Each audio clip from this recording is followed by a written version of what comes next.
আজকে কোনো দল তার দলের কর্মচারীকে নির্দেশ দিচ্ছে বিরোধী শূন্য করে দাও, জুলুম করে হোক, খুন করে হোক, মেরে হোক, মিথ্যা কেস দিয়ে হোক, বোম ঘরের মধ্যে ভরে দিয়ে হোক, বিরোধী শূন্য করে দাও। তার জন্য আমার উম্মতে মুহাম্মাদি, আমার নবীর ঘরের ছেলেরা নিজের কওমের ভাইয়ের বিরুদ্ধে লড়াই করছে না, করেনি?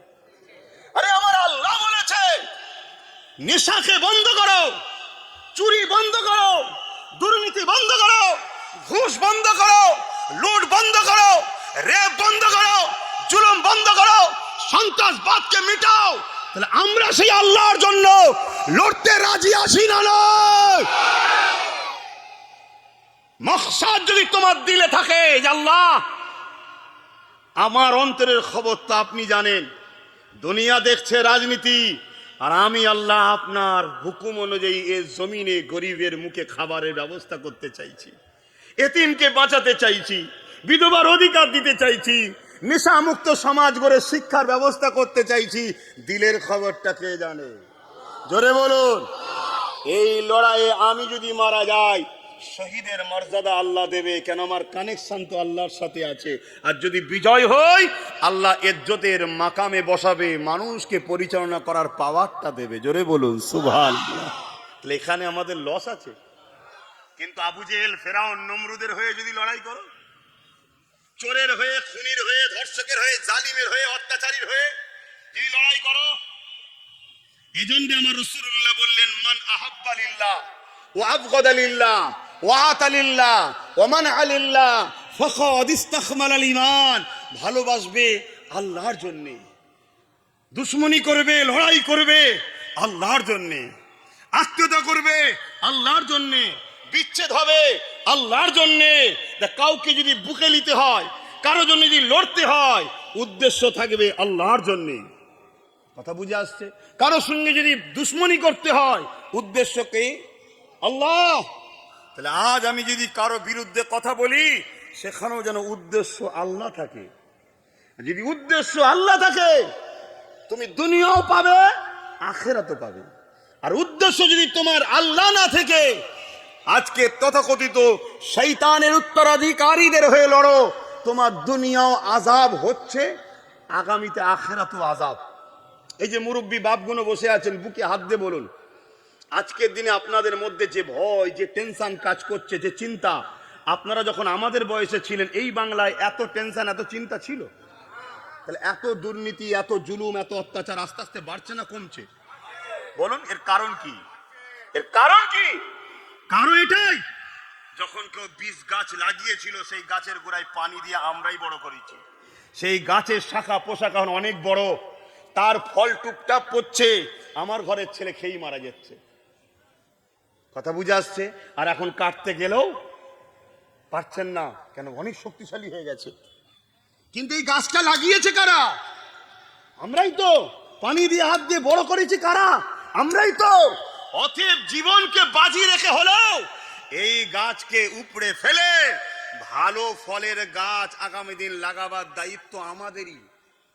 যদি আমরা না করতে পারি, আমরা তো জবাব পরকালে দিতে হবে। আমাদের বাচ্চারাও দুনিয়ায় মারা যাবে এই বিষ ফল খেয়ে, আমাদের বাচ্চার আখিরাতও কল্যাণ হবে। আমার আজ বুঝছেন তো?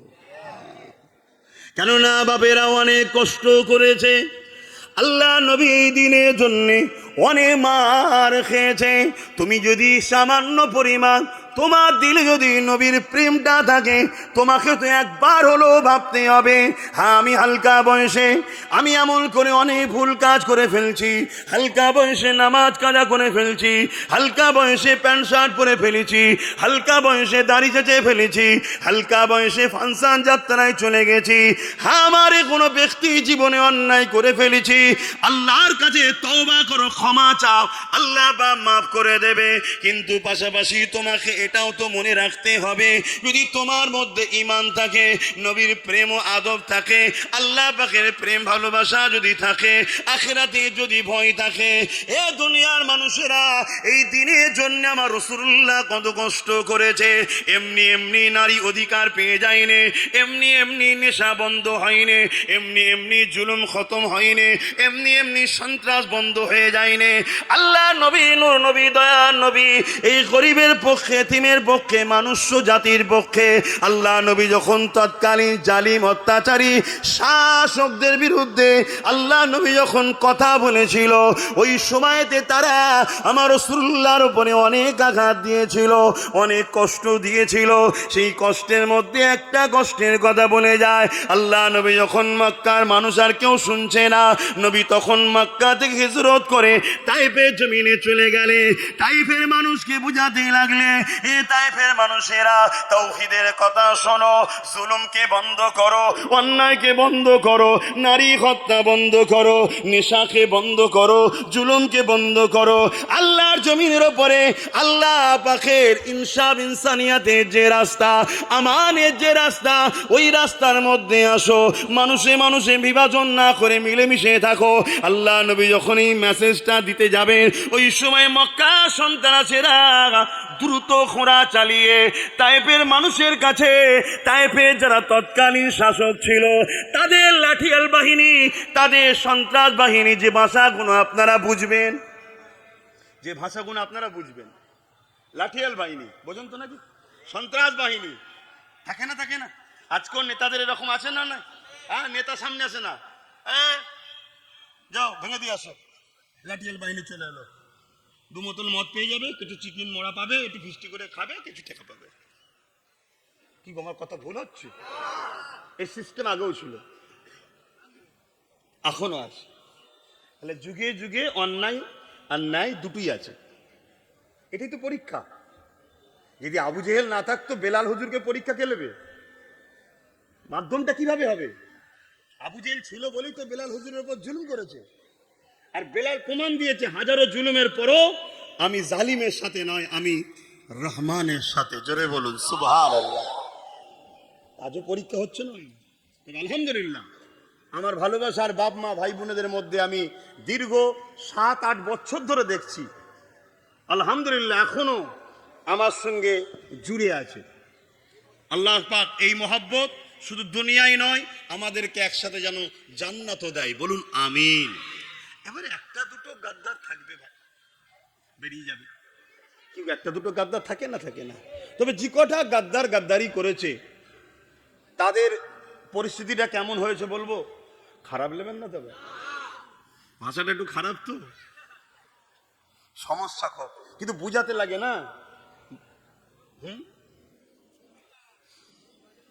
জানি না আবার কি সেন্টিমেন্টে নেবেন। হ্যাঁ, কোন নারীর যদি সংসার স্বামীর থেকে ছেড়ে বেরিয়ে চলে যায়, তারপরে ওই নারীটার যেমন অবস্থা হয়, না বাপের ঘরে না পুনরায় স্বামীর ঘরে, আর নতুন কোনো জায়গায় গেলেও সেও একটুতেই খোঁটা দেয়, চুপ কর, এক জায়গায় আগে ঘর করেছিস, খেয়াল নেই তোর? কি হয় না, হয় না? এই যারা বেরিয়ে গেছে এই কটার আমি দেখছি, সেই এই দৃশ্য খেয়াল করে দেখবেন, খেয়াল করে দেখবেন। আর আমি আল্লাহর কাছে বলি যে আল্লাহ, আমার যারা প্রকাশ্য দুশ্মন তাদের তুমি শাস্তি দেবে, কিন্তু তাদের সঙ্গে লড়াই করছি, প্রকাশ্য দুশ্মন জানি যে ওই লোকটা আমার দুশ্মন, কিন্তু খোদা ও যদি কখনো ক্ষমা চায় তুমি তাকে মাফ করে দিও, এটা বলি খোদাকে। কিন্তু যে ভালোবাসায় থেকে পাশে থেকে আস্তে আস্তে তো চিনা পরিচিত হলো, কে চিনতো তোকে? অহংকার করছি না, রাসূলুল্লাহর খানদান দাদা পীরের আওলাদের সঙ্গে থাকার জন্যই তো চিনেছে মানুষ। আর একটু বড় হতেই কিছু পয়সার বিনিময়ে, কিছু পদের বিনিময়ে তুই বিক্রি হয়ে গেলি, লড়াইটা তুই বুঝতে পারলি নি কিসের লড়াই হচ্ছে। তা আল্লাহ যেন এই গাদ্দার গুলোকে যেন মাফ না করে, বলুন আমিন। এটা আমি আল্লাহর কাছেও বলি। আর ইতিহাসেও আছে, আমার নবী পাক বলেছেন, ইতিহাসটা তাহলে শোনেন। আমার নবী পাক বলেছেন, যারা যুদ্ধের ময়দানে যায়নি, মৌলানা সাহেবরা রয়েছেন একটু সাড়া দেবেন, যারা যুদ্ধের ময়দানে যায়নি তারা যদি তওবা করে আল্লাহ বলেছেন মাফ করে দেবো। কিন্তু যুদ্ধের ময়দানে গিয়ে বাহাপ রাস্তা থেকে যদি ফিরে চলে আসে, আল্লাহ রসুল বলছেন এদের তওবা আল্লাহ কবুল করবে না। কারণটা কি? ধরুন আমরা 100 জন কোন একটা মিশনে যাচ্ছি, এই 100 জনের মধ্যে থেকে হঠাৎ 50 জন ব্যাকে চলে এলো, কি 5 জন ব্যাকে চলে এলো, 95 জনের মধ্যে একটু হলো খটকা, দ্বিধাদ্বন্দ্ব হবে না? হবে না? মনের স্পিড একটু হলেও কমবে না? কমবে না? আর যদি প্রথম থেকেই আমরা 95 জন যেতাম, সমস্যা থাকতো কি? এজন্য বলা হয়েছে এরা মুনাফিক, এদেরকে আল্লাহ মাফ। সেদিন বদর হয়েছে, একদিকে রহমানের পক্ষে ছিল সাহাবারা, আর শয়তানের পক্ষে ছিল আবু জেহেল উতবারা। আজকেও সেই জিনিস হচ্ছে, একদিকে শয়তানের উত্তরসূরিরা আছে, আর একদিকে রহমানের পক্ষেও লড়াই হচ্ছে।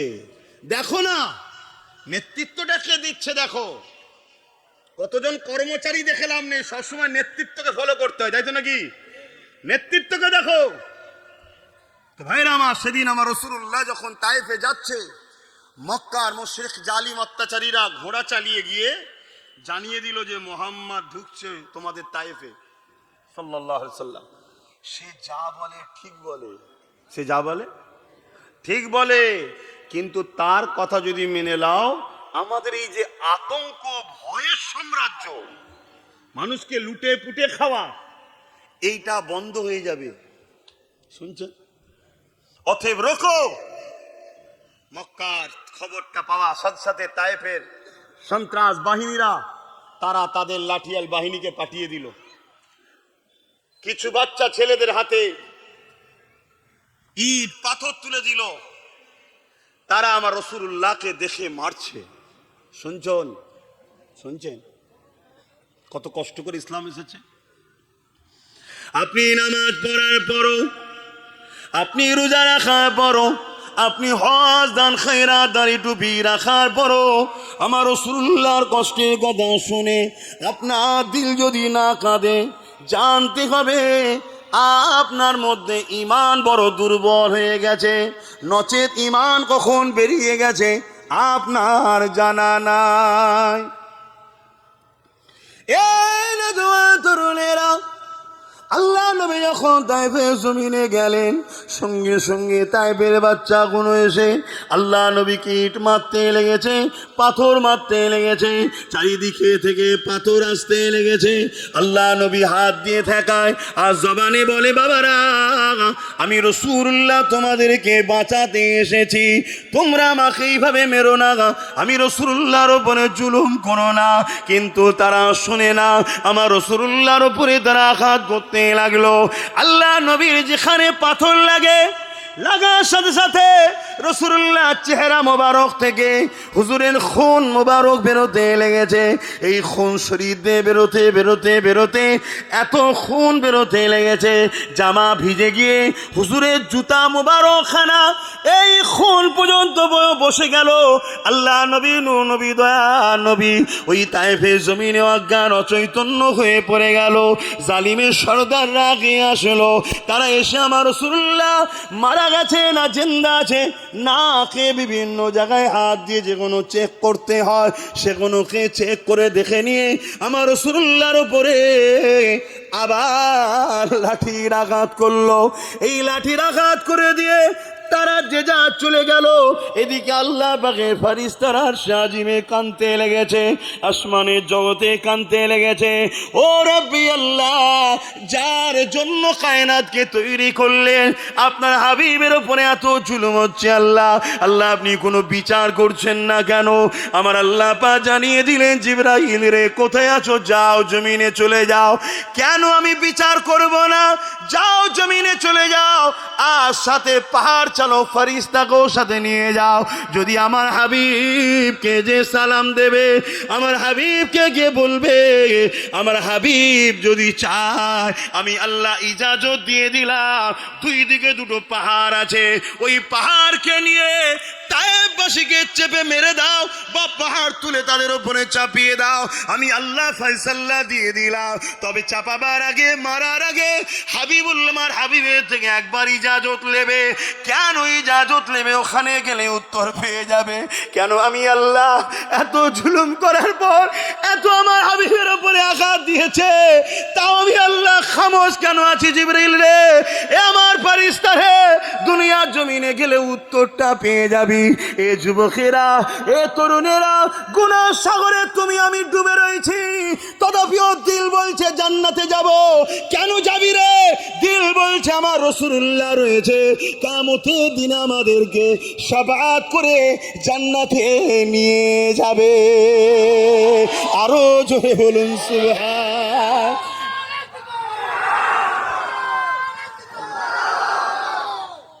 কিন্তু যুবক শুনে রেখে দাও, ঈমান যদি না থাকে জান্নাতে যাওয়া হবে না, রাসূলুল্লাহ শাফাআতও পাবে না। গুনাহগার কিন্তু ঈমান আছে, তাদেরকেই তো রাসূলুল্লাহ শাফাআত করবে। ঈমান নেই যারা, তারা তো রাসূলুল্লাহ শাফাআত পাবে না, তারা রাসূলুল্লাহকে দেখতেও পাবে না। নবীর চোখের আড়ালে আল্লাহ তাদেরকে জাহান্নামে দিয়ে দেবে। এ যুবক, এ আমার আব্বা জানেরা, এ আমার আম্মা জানেরা, এ পশ্চিম বাংলার মানুষেরা, ও দাদা পীরের সিলসিলার অনুসারী অনুগামীরা, গুনাহ হয়ে গেছে, ক্ষমা চাও, তওবা করো, কিন্তু আমার রাসূলুল্লাহর কষ্টের ইসলামের দুশমন হয়ো না। যারা মসজিদ ভাঙতে চায় এদের সঙ্গে দল করো না, যারা মাদ্রাসা মিটাতে চায় এদের সঙ্গে দল করো না, যারা কবরস্থানের অস্তিত্বকে মিটিয়ে দিয়ে মানুষকে পুরানো পন্থাকে নিয়ে আসতে চাইছে এদের সঙ্গে সাথ দিও না। আর একটু আগিয়ে গিয়ে বলি, যারা বলে কোরআনের সূরা তওবার 5 নম্বর আয়াতে হিংসা ছড়ায়, এই মানবরূপী পশুদের সাথ তোমরা দিও না। যারা বলে ইসলামে নাকি রেপ করা ভালো কাজ, আমার রাসূলুল্লাহর ইসলামের উপরে এত বড় ইলজাম দেয়, এদের সঙ্গে তোমরা দল করো না। পাশাপাশি এটাও শুনে রেখে দাও, না হয় কারো বিরুদ্ধে কারো পক্ষপাতিত্ব করা হবে। আমি বিরোধী তাদের, যারা আমার আল্লাহ ও রাসূলের বিরুদ্ধে, আমি পক্ষপাতিত্ব করব তাদের। যারা মানবতার স্বার্থে বিরোধী না করলো, মানুষ হিসাবে মানুষের সাথ আমি দেবো। কিন্তু মনে রেখে দিও, যারা আমার কোরআনকে বলে শেষ হয়ে যাবে, আমার উন্নতি শেষ হবে না, এই সকল ইসলাম বিদ্বেষীদের সাথ দিও না।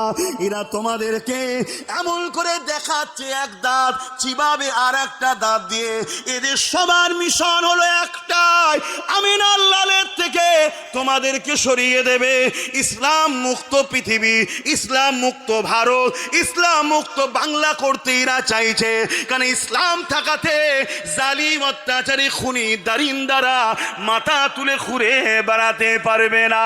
কারণ ইসলাম যখন থাকবে মানুষকে ইনসাফের পক্ষে ডাকবে, ইসলাম নারীদের অধিকারের পক্ষে তোমায় শিখাবে, ইসলাম ধর্ষকদের বিরুদ্ধে লড়াই করার কথা বলবে, ইসলাম দেশকে ভালোবাসার কথা বলবে।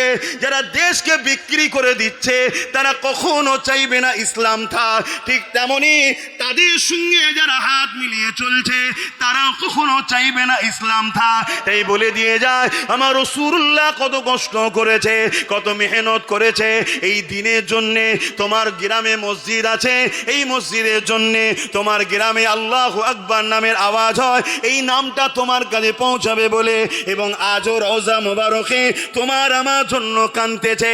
সেই রাসূলুল্লাহ দিনের দুশমন যারা, তাদের সঙ্গে সাথ দিও না। মনে রেখে দিও, জালিমরা এইভাবে চলে গেল। আল্লাহ বা জিবরাইলকে পাঠিয়ে দিলে, হযরতে জিবরাইল পাহাড় চালক ফেরেশতাকে নিয়ে চলে আসলো। আল্লাহ নবীর গা থেকে রক্তগুলোকে পরিষ্কার করতে লেগেছে। আমার আল্লাহ পাকের হুকুম হলো, রাসূলুল্লাহ চোখ খুলে দিলে, জিবরাইল সাল্লাম সালাম দিয়ে বললে, ইয়া রাসূলুল্লাহ হাবিবাল্লাহ, পাহাড় চালক ফেরেশতাকে নিয়ে এসেছে, আল্লাহ ইজাজত দিয়ে দিয়েছে, শুধু একবার আপনার পারমিশনের দরকার। কি দরকার জিবরাইল, কি ব্যাপার বলো খুলে। ইয়া রাসূলুল্লাহ হাবিবাল্লাহ, আল্লাহ জানিয়ে দিয়েছে তায়েফবাসীর উপরে পাহাড়কে চাপিয়ে দিতে বলেছে, আল্লাহ ইজাজত দিয়ে দিয়েছে, শুধু আপনার কথা শুনতে চায়। যে নবী আমার এই কথা শুনলো, এ যুবক কত দয়ার নবী দেখো, কত রহমতের নবী দেখো। আজও যে তুমি আমি মার খাচ্ছি না কেন, সেই কারণটা দেখো। আমার রাসূলুল্লাহ সঙ্গে সঙ্গে হাত তুলে দিয়েছে আসমানের দিকে। ও আল্লাহ, আমি রাসূল তোমার কাছে দোয়া চাই, এদেরকে তুমি মেরে দিও না, এরা আমি মোহাম্মদকে চিনতে পারেনি, এরা যদি চিনতে পারতো আমার সঙ্গে খারাপ আচরণ করতো না। আল্লাহ তুমি এদের উপরে আযাব দিয়ে পাহাড় চাপিয়ে মেরে দিও না। আমি রাসূলুল্লাহর বিশ্বাস, এদের ছেলে ছেলে ছেলে ছেলে একদিন না একদিন আমি রাসূলুল্লাহ আমাকে রাসূল জেনে ইমানের কালেমা পড়ে আপনাকে আল্লাহ জেনে এই জমিনের উপরে আপনার দ্বীনের ঝান্ডা, তাওহীদের ঝান্ডা, রিসালাতের ঝান্ডা, ইনসাফের ঝান্ডা, ইনসানিয়াতের ঝান্ডা, মানবতার ঝান্ডা, এক কথা ইসলামের ঝান্ডা এই জমিনের উপরে এদেরই বাচ্চারা উড়াবে। আরো জোরে বলুন সুবহান, আরো জোরে বলুন সুবহান। নারে দিবে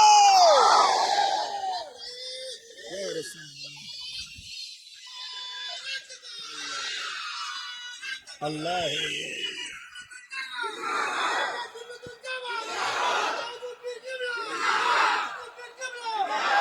ভাইয়েরা আমার, দাদা হুজুরের আওলাদ আমি, আলহামদুলিল্লাহ নবীর গোলাম আমি।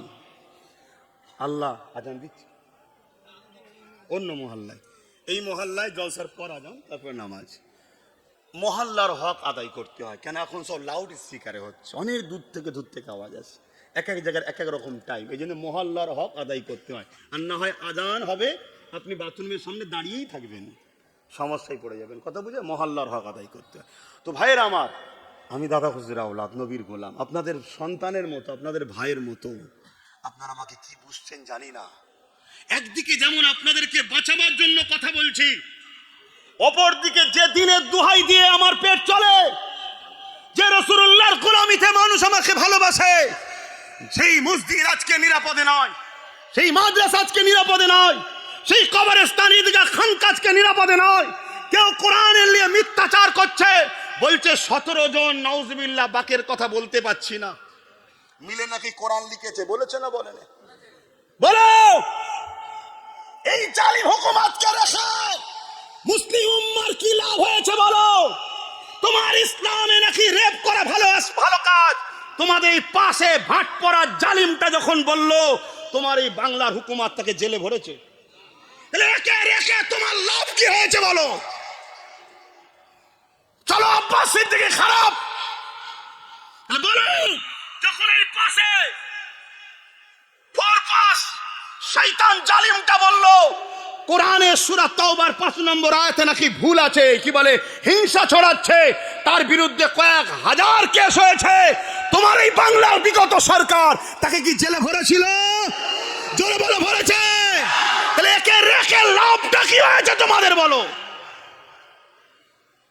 খুব ঠান্ডা মাথায় বোঝো, বিজেপির যদি সব থেকে বড় কেউ দুশ্মন হয় সেটা আমরা মুসলমানরা, এটাও বিজেপি জানে না? জোরে বলো। তাহলে বিজেপি সব থেকে বড় ক্ষতি আমাদের করবে, তাহলে বিজেপি যদি রুখতে হয় আমরা রুখবো, বিজেপির বোনকে দিয়ে বিজেপি রুখা যাবে না। তার প্রমাণ তোমাকে আমি দিয়ে যাচ্ছি। দেখো কদিন আগে মালদা জেলায় কোন একজন উকিল, সে এমনি একটু ফটো তোলার তার খুব শখ, তাকে পুলিশেই ডেকে নিয়ে গেছে যে একটু সামলা ভাই।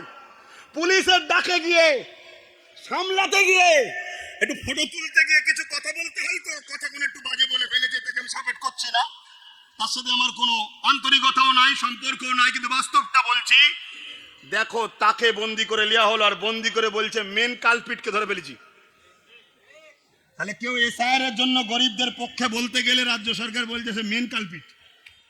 কথা বুঝছেন না, বোঝেন না? কিন্তু এইদিকে এত বড় বড় কথা হচ্ছে আমার ইসলামের বিরুদ্ধে, এদের কাউকে ধরেছে? কথা বলেন। কিন্তু দেখো নবী বংশের আওলাদ ওয়াকাব নিয়ে রাস্তায় নেমেছিল, তাকে তুলে নিয়ে যে টেনে হিঁচড়ে জেলে ভরেছে না ভরেনি? এই নওশাদকে ভরেছিল না ভরেনি? কি করতে নেমেছিল রাস্তায়? ওর বাপের জায়গা চলে গেছিল, হ্যাঁ? ওয়াকাব চলে যাচ্ছে, তাই কেন্দ্র সরকারের বিরুদ্ধে রাস্তায় নেমেছে নওশাদ, আর তাকে ভরছে কে? এক্স রাজ্য সরকার, যাকে আমরা এনেছিলাম। ঠিক তো নাকি? আমি আমাকেও দোষী করছি, আমারও দোষ আছে, কিন্তু ভুল বুঝেছিলাম। কিন্তু ভুলটা আজকে ভাঙছে না ভাঙেনি? হ্যাঁ, দিনের শেষে তখনই তো বুঝলাম, একে আব্বা ওকে আব্বা, একে নানা ওকে নানা, একে দাদা ওকে দাদি, কদিন বলবো? চল নিজের একটা আব্বা তৈরি করলি। তাই তো নওশাদকে বললাম চল তুই কর, আমি তোর সাথে আছি। আপনারা নেই? কথা বলেন নেই? আজকে সহ্য হচ্ছে না, কি করে ওকে শেষ করা যায়, কি করে ওকে শেষ করা যায়। হুজুর যদি রাজনীতিতে নামলে সমস্যা হয়, আজকে হুজুরকে তুমি টিকিট দিলে ছাড়ো। মাওলানা মুফতি যদি রাজনীতি করলে সমস্যা হয়, তাহলে তোমার দলে মাওলানা মুফতি কেন? ও তোমার চাটবে যে, দালালি যে করবে, ও মুফতি মাওলানা ঠিক আছে, আর তোমার যে কলা ধরবে সেটা হলো তোমার কাছে খারাপ। তোমার কথা বুঝছেন তো নাকি? এ কথা বলার অধিকার আছে না নাই?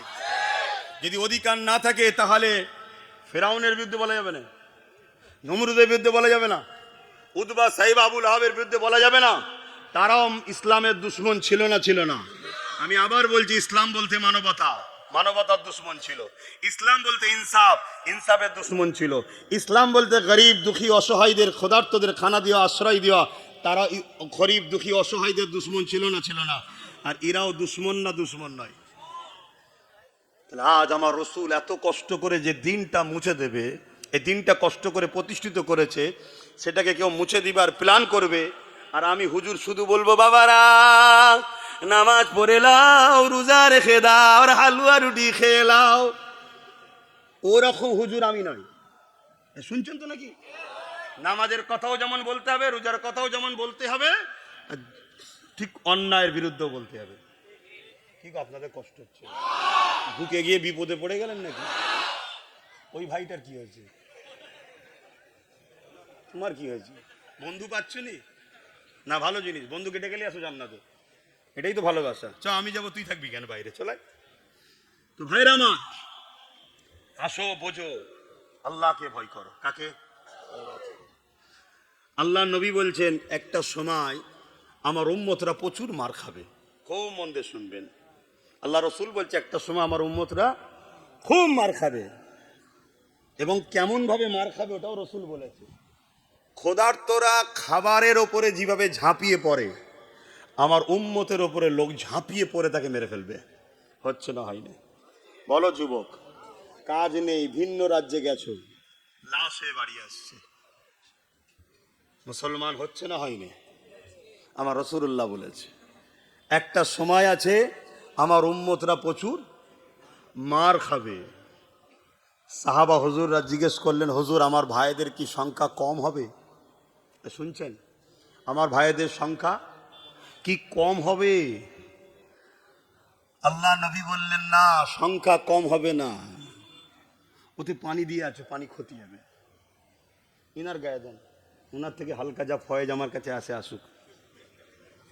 মুরব্বী, হ্যাঁ ঠিক আছে, কথা শুনছেন? আল্লাহ হাদিসটা মন দিয়ে শোনেন।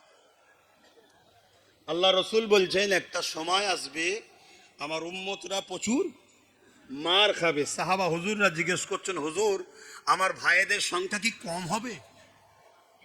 অর্থাৎ মুসলমানদের। শুনছেন তো? সাহাবা হুজুরদেরকে আল্লাহ নবী বললেন, না, সংখ্যা কম হবে না। তাহলে আমাদের সংখ্যা কম না বেশি? বেশি বলেই তো আমাদের নামকে কেটে বাদ দিয়ে ঢুকার চেষ্টা করছে বিজেপি। ও তো ডাইরেক্ট ঢুকার মুরদ নেই।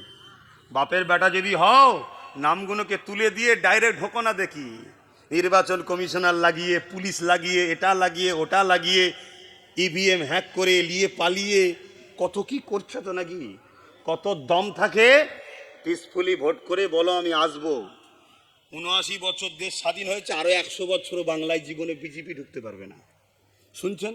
কিন্তু ওরা প্ল্যান করছে কি, আমরা নাম কেটে বাদ দিয়ে দেবো। তা তুমি যদি ৩০,০০০ মুসলমান ভোটই না দিতে পারো, তাহলে কি করে রুখবে বলো? তুমি যে রুকার জন্য ভোরবেলা উঠে বসে আছো, তোমার ভোটের নাম আছে তো? বলবেন তো? তুমি যে এত চিল্লাচ্ছ কাটাকুটি কাটাকুটি কাটাকুটি কাটাকুটি, তোমাকে তো এমনি কেটে বাদ দিয়ে দিয়েছে। শুনছেন? এই যে এই কম্পিউটারে মারলে যে লিস্ট দেখছেন, ও লিস্ট আসল নয়। একদিন আগে বিএলওর কাছে আসবে, ওতে দেখা যাবে হয়তো আব্বাস সিদ্দিকুরও নাম নেই। তাহলে কি হবে? তাহলে আমি কি করবে এবারে? কথা কিছু মাথায় ঢুকছে? ২০২০ একটা ভিডিও দেখি নতুন করে ছড়াচ্ছে, কারা সব যত্ন করে রেখেছিল আল্লাহ জানে। ২০২০ একটা ভিডিও ছাড়ছে, সেখানেও বলেছি ২০, আজকে ২৬, ৬ বছর আগে, যে একটা দিন আসছে তোদের নাম কেটে দেবে, নাগরিকত্ব চলে যাবে। তখন বলেছি ২০২০। আবার 2022-ও বলেছিলাম ভোটার লাইনে দাঁড়িয়ে দেখবি নাম নেই। আমার ভয় হচ্ছে ওইটাই হবে। তাহলে কি করে রুখবে? বলো বলো বলো বলো। কিন্তু আজকে যদি ওই টেনশন থেকে, ওটা টেনশন একটা, ওটা রুখতে তো হবে 100%, কিন্তু ওই জায়গায় যদি একটু প্ল্যানটা ভালো করতে, যে চলো রুখতে তো হবে, যেখানে যেখানে কমসে কম আমাদের ভাই দাদা পীরের আওলাদ নওশাদ সিদ্দিকী দাঁড়িয়েছে, সেই জায়গায় কমসে কম 21-এর তাকে দিই, বাকি জায়গায় নাই ভাবা যাবে করি। আজ যদি নওশাদের গোটা 15-20 থাকতো, তাহলে আজকে আমাদের লড়াই হতো না? হতো না? এই এসআর টেসার এইসবগুলো করতে পারতো? হ্যাঁ, তুমি খেয়াল করে দেখেছো, একবার করে দিল্লি করে গেছে, একটা করে সই করেছে, আর একটা করে সব ফাইল উদ্ধার করেছে। খেয়াল করে দেখেছো, একটা সই করে আলো 32,000 চাকরি ক্লিয়ার হয়ে গেল। আমরা ভাবছি আমাদের সাথে আছে, কষ্ট হচ্ছে। আমি অনেক আগে বলেছিলাম টাকা রিপিট আর রিপিট। এই যে পকেটে রয়েছে, আম দেখছেন না, এটা ক টাকা আর এইটা একই। ও, এরা দুজন একই। যদি বুঝার হয় বোঝো, না হয় বিপদে পড়তে হবে। এইদিকে গান্ধীবাবু আছে আর এইদিকে রাইটাজ আছে, কথা বুঝে আসছে। কিন্তু এইটা কি 500 টাকা, অর্থাৎ ছবিতে যেউনি গান্ধীবাবুর কোন দিকের গালা এখনও দেখে লাভ নেই, গান্ধীবাবু আছে এইটাই জানি। আর এইদিকে কোন গেটটা আছে ও দেখে লাভ নেই, এইটা হলো 500 টাকা। তো এইটা হলো এরা দুজন একই। এখন কোনো ভালো ঘরের ছেলে যদি বলে যে ওসব অন্য কারোর দিকে তাকাওনি, তুমি আমার দিকে তাকাও, কোন বংশ থেকে তুই বংশ দেখাচ্ছ? তুমি তো বলেছিলে দুদিন আগে যে ফুরফুরায় মেলা হয়েছে, তোমার গালে চুনকালি নেই, তোমার গালে চুনকালি লাগে না? হ্যাঁ, তুমি কার পাল্লায় পরে এত খারাপ হয়ে গেলে? তুমি তো ভালো ছেলে, তোমার তো বাপ ভালো, মা ভালো, তোমার বংশ ভালো, খানদান ভালো, তোমার রক্তটাও ভালো। তুই কার সোহবতে পড়লি? জুম্মায় জুম্মায় এক সপ্তাহে এত বড় ডিগ বাজলি? দাদা হুজুরের রক্ত পানি করা, আড়াইশের বাতাসা দিয়ে আদম আলাইহিস সালাম থেকে শুরু করে পৃথিবীর শেষ দিন পর্যন্ত প্রত্যেকটা নরনারী ইমানদারের রুহের মাগফিরাতের জন্য ইসালে সওয়াব, মেলা নয়। তুই তখন পাওয়ার এসেছিস, মেলা বলছিস? পাওয়ারে এলে দাদা হুজুরের কি করবি?